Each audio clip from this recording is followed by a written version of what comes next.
Hello everyone, this is Swati and this is the first lecture of Legal History lecture series. In this lecture, I'm going to tell you about the basic things of legal history. तो जो basic है उसको जानने के लिए हमें जाना पड़ेगा ब्रिटिशर्स तक. तो ब्रिटिशर्स को जानने के लिए we have to know three questions. How European settlement in India, rise of Portuguese power in India, decline of Portuguese power in India.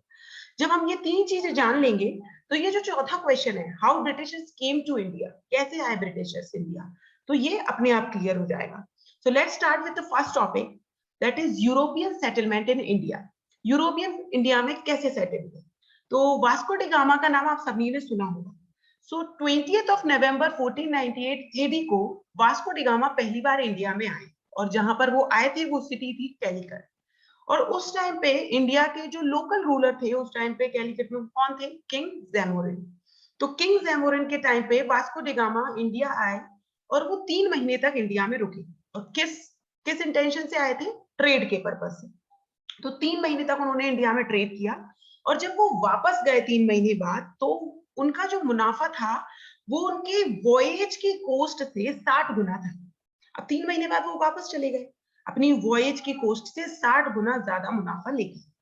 अब जाकर उन्होंने सोचा कि यार मतलब इंडिया में मैं 1 रुपए लेकर जाऊंगा और 60 रुपए बना सकता हूँ उसका. तो फिर why should I not go there? तो 1501 एडी में उन्होंने डिसाइड किया कि I should go back to India और वो इंडिया में वापस आए. और जब वो वापस आए तो उन्होंने अपनी फर्स्ट ट्रेडिंग फैक्ट्री जो थी वो कहाँ बनाई? कनूर में. और उनके ट्रेड लिंक्स कैलिकट में तो थे ही क्योंकि वो जब पहले आए थे तो उन्होंने 3 महीने वहीं पर ट्रेड किया था. तो this is how he set up first trading factory at Kannur and also had trade links in Calicut Cochin. अब इसके बाद जब उन्होंने ट्रेड फैक्ट्री डाल दी एंड उनके लिंक्स बने इंडिया में और बहुत सारी जगहों पे and this is how Portuguese become significant in India. अब ये बात किसको पसंद नहीं आई? अरब्स को, जो कि इंडिया में पहले से थोड़ा बहुत ट्रेड कर रहे थे. तो अरब्स ने क्या किया, जो पोर्टुगीज थे और जो लोकल रूलर था उस टाइम पे जो कि थे किंग जैमोरिन, इनके बीच में फूट डालने की कोशिश की और वो कोशिश कामयाब भी रही.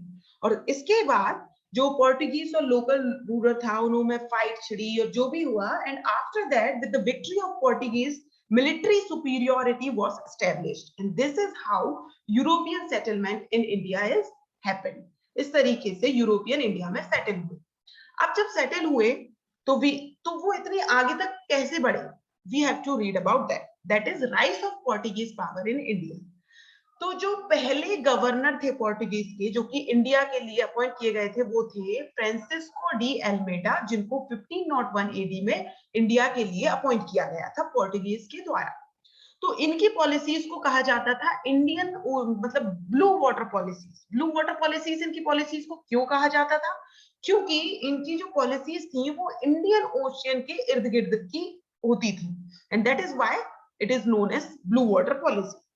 अब इनके बाद जो गवर्नर बने, इनको जिन्होंने रिप्लेस किया थे वो थे अल्फोंसो डी एल्बुक्वेर्क्यू. इनको रियल फाउंडर माना जाता है पोर्टुगीज पावर का इंडिया. क्यों? एंड इन्होंने ऐसा क्या किया जिससे इनको रियल फाउंडर कंसीडर किया जाता है? तो इन्होंने क्या किया, बीजापुर के सुल्तान को हराकर गोवा को कैप्चर किया और गोवा को कैप्चर करके उसको अपना हेडक्वार्टर बना दिया. यहाँ भी ये रुके नहीं और बहुत सारी और सिटीज को भी इन्होंने कैप्चर किया जैसे कमल एंड ड्यू. और इसीलिए इनको कहा जाता है the real founder of Portuguese in India. और इस तरीके से जब वो रुके नहीं, बहुत सारी सिटीज को कैप्चर करना शुरू करा तो this is how Portuguese rise in India. ऐसे उन्होंने अपना उत्थान किया इंडिया में. आफ्टर दैट जब वो इतना अच्छा कर रहे थे तो उनका डिक्लाइन कैसे हुआ ये जानना भी बहुत जरूरी है. तो let's read about decline of Portuguese power in India. कैसे डिक्लाइन हुआ उनका? तो जितनी तेजी से उन्होंने राइज किया था, जितनी तेजी से वो आगे बढ़े थे इंडिया में, उतनी ही तेजी से उनका डिक्लाइन हुआ इंडिया में. मतलब they have very short time in India. अब ये हुआ क्यों? ये एक बहुत छोटे से रीजन की वजह से हुआ. इसके पीछे कोई बहुत बड़ा रीजन नहीं था. इसके पीछे एक बहुत छोटा सा रीजन था कि जब और बहुत सारे ट्रेडर्स उस टाइम पे हुआ करते थे, जब उन्होंने देखा कि यार पोर्टुगीज वहां पे इंडिया में जाकर इतना ज्यादा मुनाफा कमा रहे हैं, तो हमें भी वहां जाना चाहिए.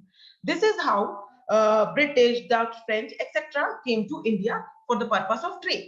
तो जब वो लोग यहाँ आए तो क्या हुआ, कंपटीशन बढ़ा मार्केट में, और ये कंपटीशन पोर्टुगीज से हैंडल नहीं हुआ और वो सरवाइव नहीं कर पाए. This is how they decline in India. ऐसे इनका इंडिया में पतन हुआ है. तो अब जो हमारा लास्ट क्वेश्चन था, fourth, how Britishers came to India, उसका जो आंसर है वो कहीं और नहीं, वो यही है. कहां पर, ये सेकंड पॉइंट में क्या आंसर है कि जब लोग अट्रैक्ट हुए इंडिया की तरफ ट्रेड के लिए, तो उनमें से एक फॉरेन पावर कौन थी, ब्रिटिश. तो इट मींस ब्रिटिशर्स इंडिया में कैसे आए, ट्रेड पर्पस से. किसके थ्रू, पोर्टुगीज के. उन्होंने पोर्टुगीज को देखा कि यार बहुत अच्छा ट्रेड कर रहे हैं, तो हम भी वहां चलते हैं. And that is how Britishers came to India, just for the purpose of trade.